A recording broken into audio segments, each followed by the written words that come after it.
Let me ask you something, and I want you to sit with this for just a moment before you answer.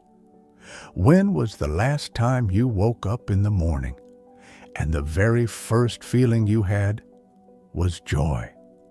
Not just relief that another day arrived, not just the routine of making coffee and turning on the news, but genuine, quiet, deep in the chest joy. If you have to think hard about that answer, this video is for you. Because here's what nobody tells you when you cross 60. Nobody sits you down and says, the habits that carried you through your 30s and 40s and 50s, they may not be the same ones that will carry you now. Nobody warns you that the life you built, the career, the busyness, the constant doing, it can leave behind a kind of silence that you were never quite prepared for. And that silence, for a lot of people, becomes loneliness. Not the dramatic kind, not the kind that announces itself, the quiet kind, the kind where you're surrounded by people at Thanksgiving but still feel invisible, the kind where the phone doesn't ring as often as it used to, where the house, the same house you raised children in, somehow feels bigger now, emptier. A study published by the National Academy of Sciences found that nearly 1 in 4 Americans over the age of 65 considers themselves chronically lonely, not occasionally, chronically. That means millions of grandparents, millions of people just like you, going to sleep at night feeling unseen and undervalued, people who have lived entire lifetimes full of love and wisdom and sacrifice, quietly fading into the background of their own story. And sadly, most of them never realize that the answer was never about fixing the world around them. It was about changing just a few small things inside their day. That's what this is about. Not a list, not a lecture, just a real, honest conversation about what it takes to feel genuinely, deeply alive after 60. Because I promise you, that feeling is still possible.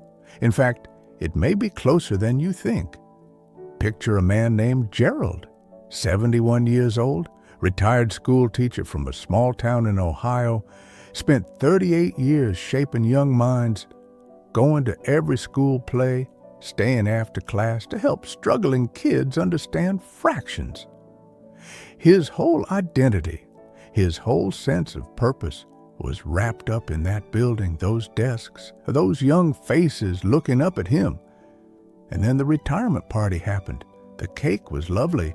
The card had 62 signatures. And on Monday morning, he woke up and there was nowhere to go.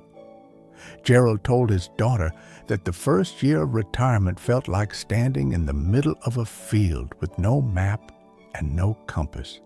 He said, I kept waiting for someone to tell me what to do next. He'd spent nearly 4 decades being needed, being purposeful, being somewhere, and then, almost overnight, all of that structure vanished. Does any part of that sound familiar? Because Gerald's story isn't rare, it's remarkably common. Researchers at the Institute of Economic Affairs in London found that retirement increases the likelihood of depression by 40%. Not because people are weak, not because they didn't plan well financially, but because human beings, all of us, are wired for meaning. We are wired for contribution. And when the daily structure that used to provide that meaning disappears, something deep inside us begins to quietly unravel. And it's not just men. It's the grandmother who spent 40 years as the anchor of her family, cooking, organizing, nurturing, and now watches her grandchildren grow up in a different city, connected only by occasional texts and FaceTime calls that seem to end too quickly. It's the widow who still sets 2 coffee cups out of habit every single morning.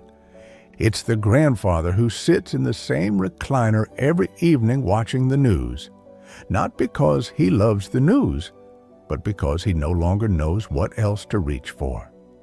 This is where so many good people get quietly stuck, not in a dramatic crisis, just in a slow, gentle drift away from the person they used to be and the person they still have time to become. My own father, and I don't talk about him often, but he deserves to be talked about. My father retired at 64 after a lifetime working in construction. He built things with his hands his entire life. Houses, bridges, retaining walls that are probably still standing somewhere in Tennessee. He was a man who measured his worth in what he could make and fix and carry. When his knees gave out and the doctor told him his working days were done, I watched something shift in him. He didn't cry, he didn't complain, he just got very still. And for 2 years, that stillness turned into withdrawal. He stopped calling people back as quickly. He stopped going to church. He stopped telling the long, wandering stories that used to light up every room he walked into. My mother, God bless her, she noticed first. She told me, "Your daddy doesn't laugh the same way anymore." And she was right. The laugh was still there, technically, but it had lost its depth. Like a bell that still rings, but has somehow lost its resonance. What eventually brought him back, and I mean truly brought him back, was something so simple it almost embarrasses me to say it. One Tuesday morning, my sister dropped off her youngest just for a few hours, and my father, with nothing else to do, sat down on the kitchen floor and built a birdhouse with that little girl using nothing but scrap wood and a box of old nails. That evening, my mother called me. She said, "He laughed today, the real laugh."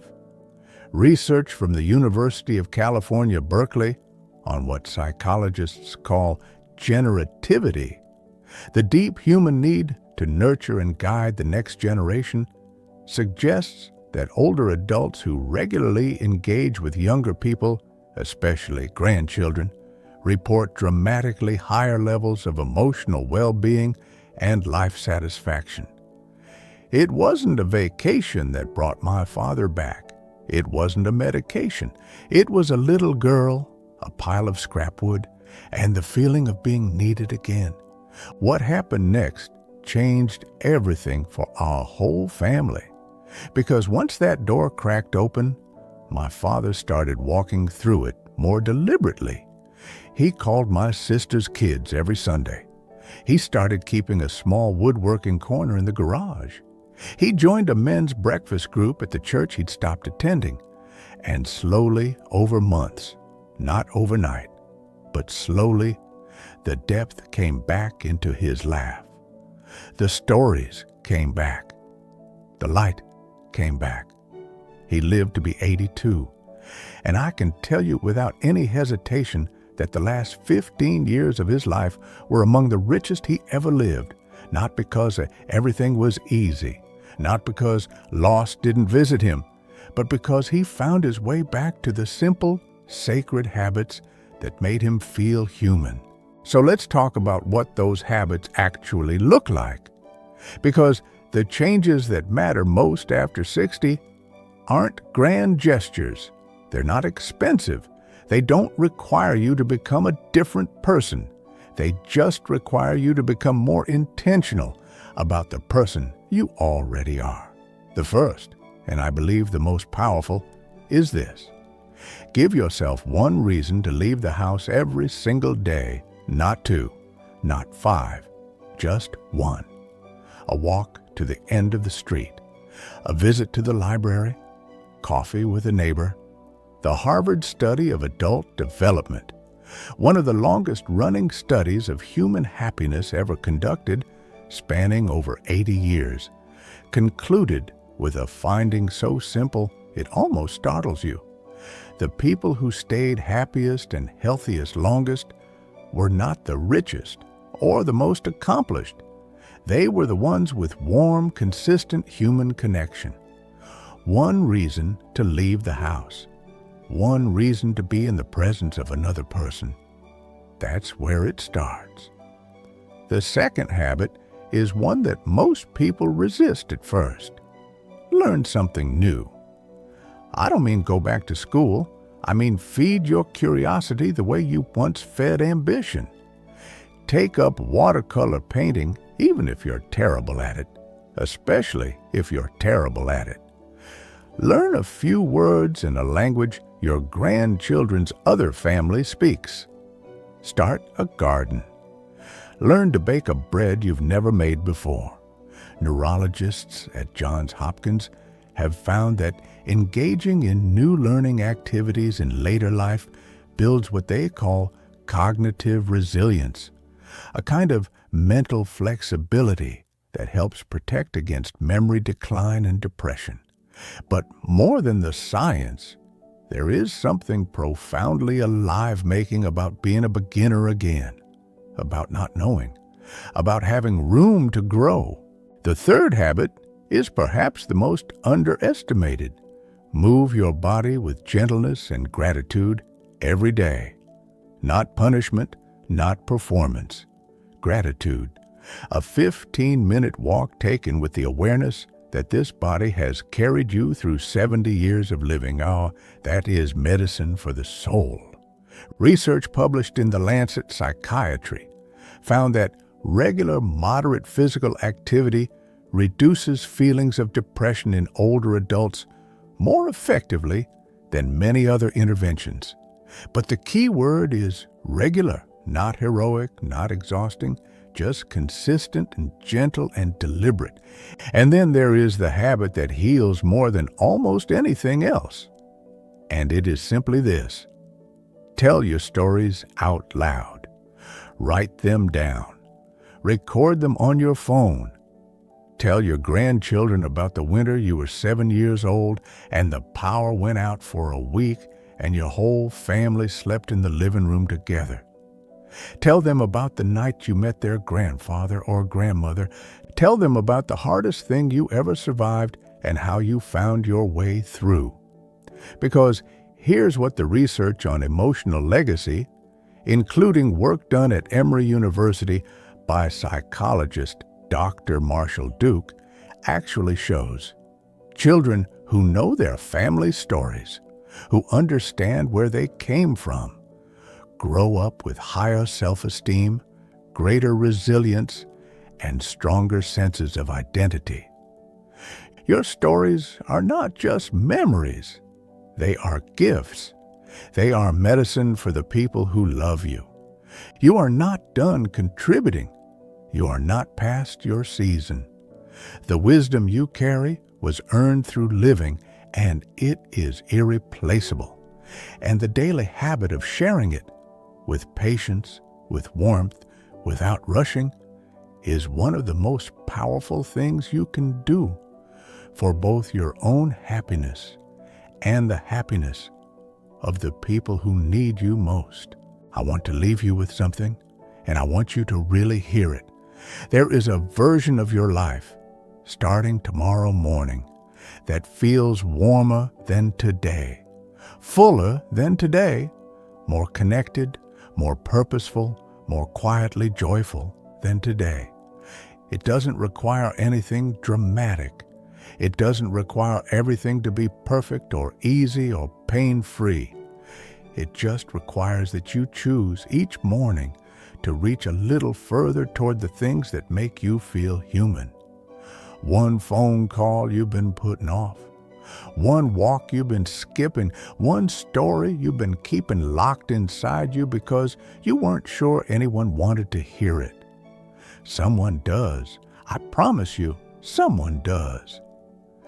Think about the people in your life who are young enough to still be shaped by you.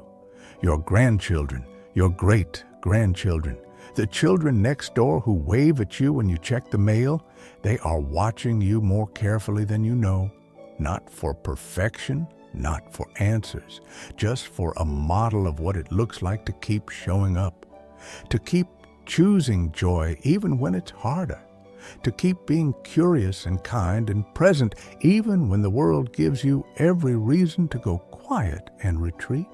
One of the most beautiful things I have ever read came from a palliative care nurse named Bronnie Ware, who spent years sitting with people in their final days and recording what they most wished they had done differently.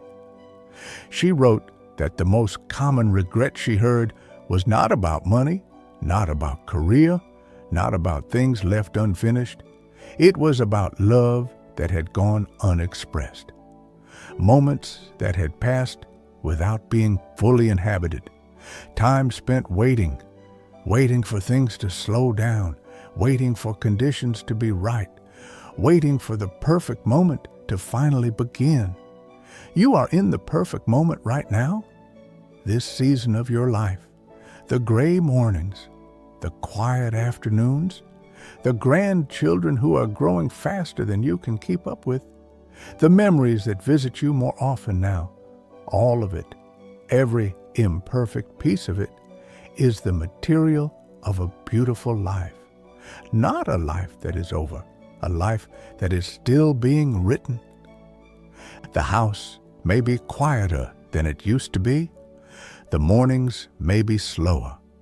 But slow, quiet mornings in a house full of memory and love are not something to grieve. They are something to inhabit. Deeply, fully, with both hands. Go call someone you love today. Not because anything is wrong, not because there's news to share, just because the sound of your voice is something they need, just because life is moving fast and the people who carry your heart deserve to know it while they still can. You have so much still to give, so much still to feel, so much still to become, and the very best days of your life may still be ahead of you.